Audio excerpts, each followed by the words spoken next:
Today we're going to talk about how I want you to start your project.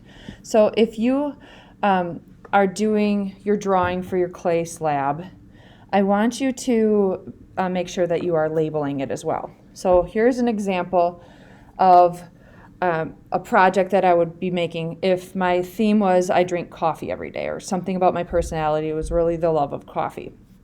So I would draw my coffee cup, and then I want you to make sure that you are concentrating on your art element. So this one is a drawing that I could make if my art element was shape.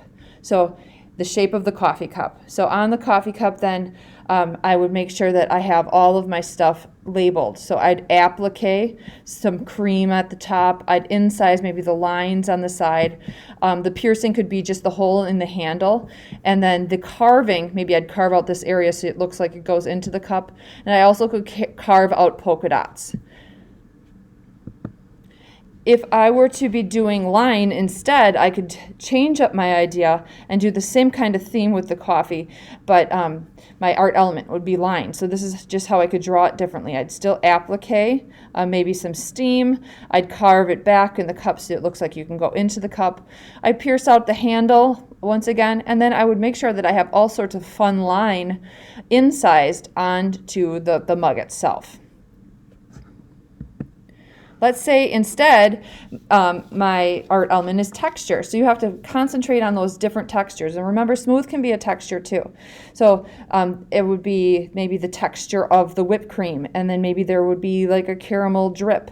I would applique maybe a straw, pierce a hole where the straw would go into. Maybe carve it back again, and incise maybe a Starbucks coffee cup label. Remember, you can print out something and share it with me, and you can actually use that as a pattern to get it exact.